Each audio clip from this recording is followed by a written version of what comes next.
और अब आगे बढ़ते हैं। कांग्रेस अपनी जमीन मजबूत करने के लिए भारत जोड़ो यात्रा निकाल रही है। देश के अलग अलग राज्यों से राहुल गांधी के नेतृत्व में ये यात्रा गुजर रही है। और इस बीच भारत जोड़ो यात्रा जब मध्य प्रदेश के खरगोन पहुंची तो वहां राहुल गांधी के समर्थन में पाकिस्तान जिंदाबाद के नारे लगाने का दावा किया गया। ये पूरा विवाद बीजेपी के वीडियो जारी करने के बाद सामने आया है। लिहाजा बीजेपी भी अब यात्रा पर सवाल उठा रही है और कह रही है कि ये भारत जोड़ो यात्रा नहीं, भारत तोड़ो यात्रा है। कन्याकुमारी से कश्मीर तक ये यात्रा चलेगी, रुकेगी नहीं। कांग्रेस को बदलने के लिए, कांग्रेसियों में जोश भरने के लिए राहुल गांधी भारत जोड़ो यात्रा पर निकले हैं। लेकिन केरल से शुरू हुई ये यात्रा जैसे ही हिंदी भाषी राज्य मध्य प्रदेश पहुंची, विवाद हो गया। राहुल के भारत जोड़ो यात्रा में पाकिस्तान प्रेमियों ने भी बढ़ चढ़कर हिस्सा लिया।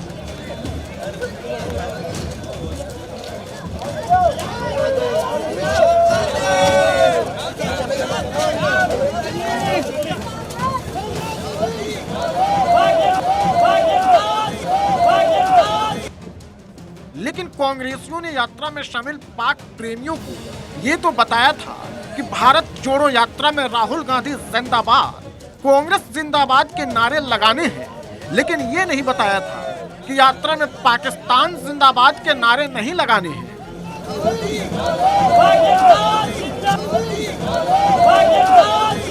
और कांग्रेसियों से यही बड़ी गलती हो गई। भारत जोड़ो यात्रा मध्य प्रदेश के खरगोन में चल रहा था। राहुल गांधी के साथ कमलनाथ कंधे से कंधा मिलाकर चल रहे थे, तभी पाकिस्तान प्रेमियों ने कर दिया खेल। पहले राहुल के बाद भारत जोड़ो यात्रा में लगे पाकिस्तान जिंदाबाद के नारे को सुनिए।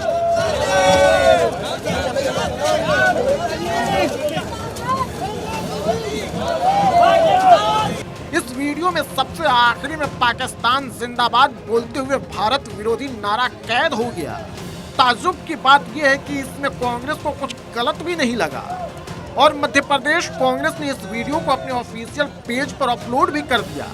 फिर क्या था, चारों तरफ हंगामा मच गया। बीजेपी कांग्रेस पर टूट पड़ी।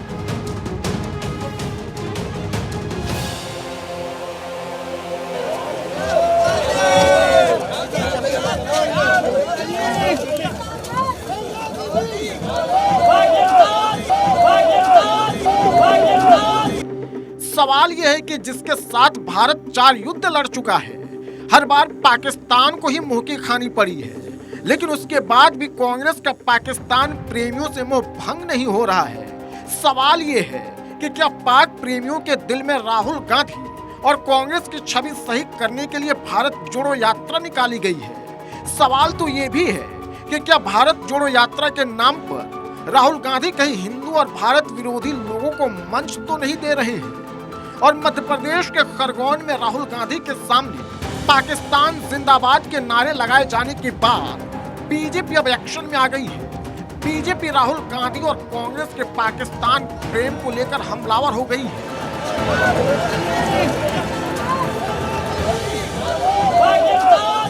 राहुल गांधी की यात्रा में पाकिस्तान जिंदाबाद के नारे लगना देशद्रोह की श्रेणी में आता है। निश्चित रूप से लगातार राहुल गांधी टुकड़े टुकड़े गैंग को इकट्ठा करने के लिए ये यात्रा निकाल रहे हैं। कभी पाकिस्तान जिंदाबाद लगाने वाली लड़की को गले लगाने की बात हो, कभी पादरी को गले लगाने की बात हो जिसने हजारों हिंदुओं का धर्मांतरण कराया हो, कन्हैया कुमार जिसने अफजल हम शर्मिंदा हैं, तेरे कातिल जिंदा है जैसे नारे लगाकर इस देश में आतंकवादियों को संरक्षण देने का काम किया हो, ऐसे कन्हैया कुमार को साथ में लेकर चलने वाली बात हो, वीर सावरकर जैसे महापुरुष के खिलाफ बात कर हजारों क्रांतिकारियों का मजाक उड़ाने की बात हो। लगातार राहुल गांधी भारत जोड़ो यात्रा नहीं, भारत तोड़ो यात्रा कर रहा है। आज ना तो भगत सिंह का खून चुप रह सकता है, ना चंद्रशेखर का, ना राम प्रसाद बिस्मिल का, ना खुदीराम बोस का, ना अशफाक उल्लाह का, जिनने अपनी शहादत दी है हिंदुस्तान की आजादी के लिए। और आप हिंदुस्तान की उस मातृभूमि पर अपनी भारत जोड़ो यात्रा में आप नारे लगवा रहे हैं पाकिस्तान जिंदाबाद के। धिक्कार है आपको और आपकी यात्रा को और आपकी कांग्रेस को। आपको देश से माफी मांगनी पड़ेगी और जिनने पाकिस्तान जिंदाबाद के नारे लगाए उनके खिलाफ देशद्रोह मुकदमा भी दायर कराइए आप स्वयं। हालांकि पाकिस्तान जिंदाबाद का नारा लगाने का वीडियो कांग्रेस के ट्विटर हैंडल पर ही अपलोड किया गया था, लेकिन बवाल बढ़ने के बाद इस वीडियो को हटा दिया गया। लेकिन तब तक काफी देर हो चुकी थी। राहुल गांधी के साख पर बट्टा लग चुका था। बीजेपी नेता अमित मालविया राहुल के भारत जोड़ो यात्रा में लगे पाकिस्तान जिंदाबाद के नारे के वीडियो को ट्वीट कर चुके थे और कांग्रेसी सफाई देते घूम रहे हैं। बीजेपी पर राहुल गांधी और भारत जोड़ो यात्रा को बदनाम करने की साजिश बता रहे हैं। जैसी की आशंका थी कि एक पवित्र उद्देश्य को लेकर निकाली जा रही माननीय राहुल गांधी जी की भारत जोड़ो यात्रा को भारतीय जनता पार्टी अपने कुत्सित मंसूबों से तार तार करने की कोशिश करेगी और उसकी शुरुआत उन्होंने कर दी है। जो जन सैलाब उस यात्रा में उमड़ रहा है उसे यह विचारधारा पचा नहीं पा रही है। यात्रा के जरिए राहुल गांधी कांग्रेस को गांव-गांव में पहुंचाने की कोशिश में है। यात्रा के जरिए राहुल गांधी कांग्रेस को एक बार फिर से जीवित करने की कोशिश में है। राहुल की शक्ल सूरत तक बदल गई है, लेकिन सवाल ये है कि क्या कांग्रेस की विचारधारा बदली है? क्या कांग्रेस युवाओं तक इंडिया फर्स्ट यानी देश पहले को पहुंचा पाई है? पाकिस्तान जिंदाबाद के नारे से ऐसा तो लगता नहीं है और कांग्रेस की यही सबसे बड़ी परेशानी है। देशभक्ति से दूरी ही कांग्रेस के लिए सत्ता से दूरी बन गई है।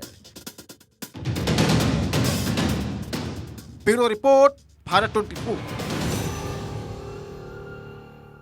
तो देख रहे हैं भक्ति में लीन हैं राहुल और प्रियंका, लेकिन इस यात्रा के साथ नए नए विवाद भी जुड़ते चले जा रहे हैं। अब आगे बढ़ते हैं। 4 दिसंबर को दिल्ली में एमसीडी का चुनाव है और 7 दिसंबर को पता चलेगा कि दिल्ली की जनता ने एमसीडी का ताज किसे सौंपा है।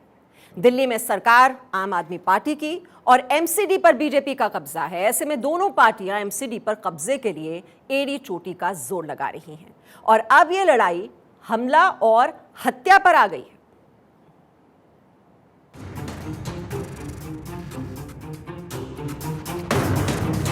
वोट के लिए राजनीतिक पार्टियां कुछ भी कर सकती हैं। जिंदा को मुर्दा और मरे हुए को जिंदा भी कर सकती हैं। वादा कर भूल जाना तो नेताओं की पुरानी अदावत है। वाले एमसीडी चुनाव में इस बार वो हो रहा है जो इससे पहले नहीं हुआ। कट्टर ईमानदार पार्टी वोट के लिए इतना नीचे गिर जाएगी, यह दिल्ली वालों ने कभी सोचा नहीं था। लेकिन बीजेपी को पता है कि वोट के लिए केजरीवाल एंड कंपनी कोई नया बखेड़ा खड़ा कर सहानुभूति वोट ले सकती है। तभी तो एमसीडी चुनाव की लड़ाई हमला हत्या पर आ गई है। एमसीडी चुनाव में बीजेपी आम आदमी पार्टी पर लाखों रुपए लेकर टिकट बेचने का आरोप लगा रही है। केजरीवाल को बचकर रहने का सलाह दे रही है। पैसे लेकर टिकट नहीं देने पर भड़के आम आदमी पार्टी के नेता और कार्यकर्ताओं से सचेत रहने की सलाह दे रही है। दिल्ली से बीजेपी सांसद मनोज तिवारी ने ट्वीट कर कहा था कि अरविंद केजरीवाल जी की सुरक्षा को लेकर मैं चिंतित हूँ, क्योंकि लगातार भ्रष्टाचार, टिकट बिक्री और जेल में दुराचार के आरोपी से दोस्ती और मसाज प्रकरण को लेकर आम आदमी पार्टी कार्यकर्ता और जनता गुस्से में है। इनके एमएलए पिटे भी हैं, इसलिए दिल्ली के सीएम के साथ ऐसा न हो, सजा न्यायालय ही दे। मैंने कल अरविंद केजरीवाल जी के सुरक्षा की चिंता की है।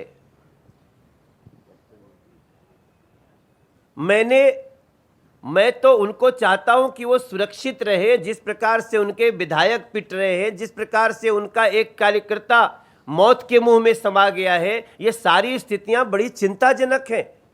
हमारा ट्वीट पढ़े, हम क्या लिखे हैं। अब मनोज तिवारी के इस ट्वीट पर आम आदमी पार्टी ने नया सियासी बखेड़ा शुरू कर दिया है। बीजेपी आम आदमी पार्टी को टिकट बेचने और पैसा हड़पने का अड्डा बता रही है, तो सिसोदिया इसे धमकी बता रहे हैं। अरविंद केजरीवाल की हत्या की साजिश बता रहे हैं। सवाल ये है कि सिसोदिया के आरोपों में कितना दम है, या फिर यह सिर्फ एमसीडी चुनाव में वोट पाने और बीजेपी के आरोपों से खुद को पाक साफ दिखाने की कोशिश है। मनोज तिवारी जी कहने के लिए कह रहे हैं कि कोई हमला कर सकता है, लेकिन उनको कैसे पता, उनको कैसे अंदाजा है इस बात का? इसकी पूरी जांच होनी चाहिए। आज हम इस मामले की शिकायत इलेक्शन कमीशन में भी करेंगे और एफआईआर भी कराएंगे और मांग करते हैं कि अरविंद केजरीवाल जी को हत्या की धमकी देने के आरोप में मनोज तिवारी जी को गिरफ्तार किया जाए और उनसे पूरी पड़ताल की जाए कि उनको इस षड्यंत्र के बारे में क्या क्या पता है, कौन कौन लोग इस षड्यंत्र में शामिल हैं।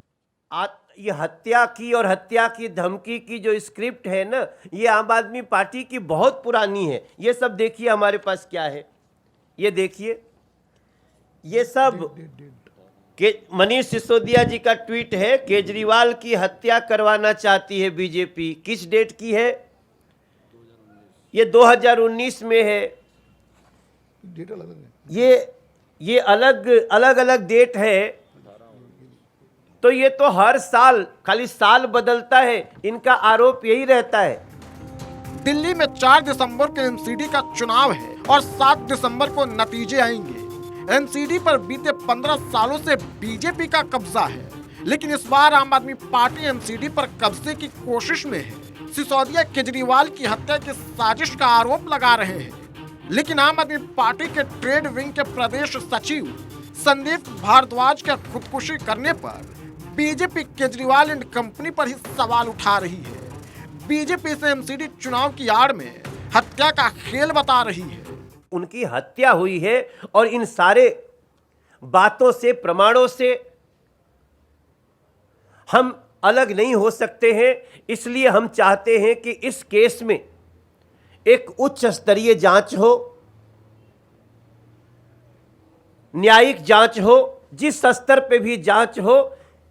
संदीप भारद्वाज की हत्या के तह में जाना पड़ेगा, दिल्ली को जाना पड़ेगा। दिल्ली के लोगों को इसका जवाब मिलना चाहिए।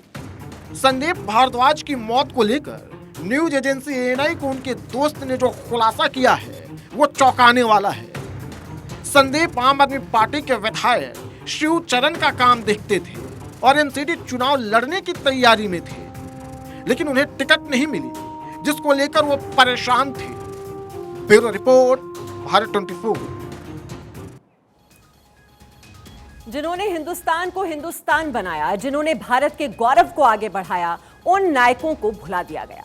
मुगलों को हराने वाले, अंग्रेजों को नाकों चने चबाने वाले देश के नायकों को अपनी सहूलियत के हिसाब से भुला दिया गया। आजादी के 70 साल बीत गए, सरकारें आईं गईं, लेकिन जो देश के असली हीरो हैं, जो देश के असली नायक हैं, उनकी याद किसी को नहीं आई। लेकिन जब से नरेंद्र मोदी देश के प्रधानमंत्री बने हैं, तब से इतिहास के पन्नों में खो गए, या यूं कहें इतिहास में देश के जिन नायकों के साथ इंसाफ नहीं किया गया, उन नायकों को याद किया जा रहा है। और मुगलों को धूल चटाने वाले, पूर्वोत्तर के शिवाजी कहे जाने वाले लचित बरफुकन की जयंती पर आयोजित समापन समारोह में पीएम मोदी ने उन्हें याद किया। हमें वीर लासित की 400वीं जन्म जयंती मनाने का सौभाग्य उस कालखंड में मिला है जब देश अपनी आजादी का अमृत महोत्सव मना रहा है। ये ऐतिहासिक अवसर असम के इतिहास का एक गौरवशाली अध्याय है। मैं भारत की अमर संस्कृति, अमर शौर्य और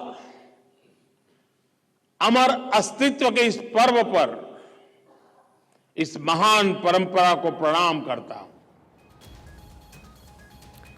लचित बरफुकन ने मुगलों को गुवाहाटी से बाहर किया था। लचित बरफुकन ने मुगलों को कई बार धूल चटाई और हमेशा युद्ध में हराया। लचित ने मुगलों के कब्जे से गुवाहाटी को छुड़ाकर उस पर फिर से अपना कब्जा कर लिया और मुगलों को गुवाहाटी से बाहर धकेल दिया। इसी गुवाहाटी को फिर से पाने के लिए मुगलों ने अहोम साम्राज्य के खिलाफ सराई घाट की लड़ाई लड़ी थी। इस युद्ध में मुगल सेना 1000 से अधिक तोपें लेकर पहुंची थी, लेकिन फिर भी लचित की रणनीति के आगे उनकी एक नहीं चली। साल 1661 में असम पर अहोम साम्राज्य का शासन था। मुगलों ने बंगाल, असम पर कब्जे के लिए अपनी सेना भेजी। मीर जुमला और धीर खान को कब्जे के लिए भेजा। अहोम राजा हमले का जवाब नहीं दे पाए और समझौता करना पड़ा।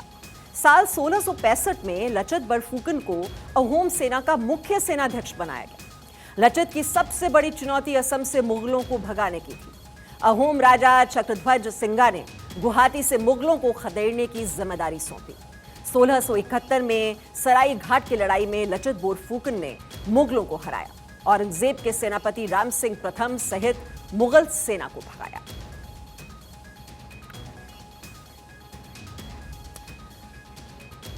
जिन नायकों को भुला दिया गया उन्हें मोदी सरकार एक बार फिर से सम्मान दिला रही है। आजादी के ऐसे 146 गुमनाम नायकों की मोदी सरकार ने लिस्ट तैयार की है और जिनकी जयंती पूरे देश में जोर शोर से मनाई जाती है ताकि नई पीढ़ी उनके बारे में जान सके।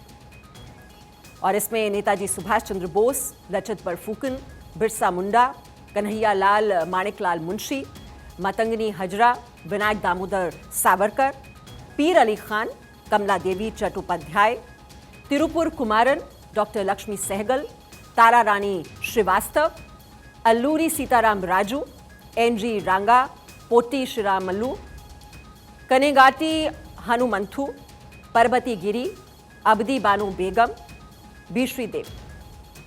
महाराष्ट्र की राजनीति में एक बार फिर उबाल आने लगा है। वोट के लिए शिवसेना एक बार फिर से कर्नाटक और महाराष्ट्र के बीच चल रहे 6 दशक पुराने सीमा विवाद को हवा देने में जुट गई है। असम और मेघालय की सीमा पर तनाव के बाद अब कर्नाटक और महाराष्ट्र सीमा पर भी तनाव बढ़ाने की कोशिश की जा रही है।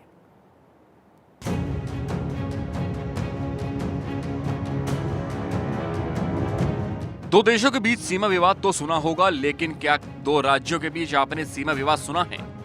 लेकिन राजनेता वोट के लिए भारत में एक बार फिर से प्रांतीय राजनीति को हवा देने में जुट गए हैं। घोटाले के आरोप में जमानत पर बाहर आए शिवसेना नेता संजय राउत ने एक बार फिर से महाराष्ट्र और कर्नाटक के बीच चल रहे सालों पुराने विवाद को हवा दे दी। शिवाजी महाराजांच्या अपमानाचा विषय मागे पडावा म्हणून बोमैना पुढे करून सीमा भागावरती म्हणजे महाराष्ट्रातल्या या सगळ्या सोलापूर, अक्कलकोट, जतवरती हक्क सांगण्याचा प्रयत्न आहे। म्हणजे लोकांनी दुसऱ्या विषयाकडे वळावं। महाराष्ट्र और कर्नाटक के बीच 6 दशक पुराना सीमा विवाद है और इस विवाद को खत्म करने के लिए कर्नाटक और महाराष्ट्र की सरकारें लगातार बैठक कर रही हैं। लेकिन इसी बीच कर्नाटक के मुख्यमंत्री बसवराज बोम्मई ने महाराष्ट्र के 40 गांवों पर अपना दावा ठोक दिया और इसी के बाद से महाराष्ट्र की राजनीति में सियासी तूफान आ गया। 1960 में महाराष्ट्र और कर्नाटक का गठन हुआ था।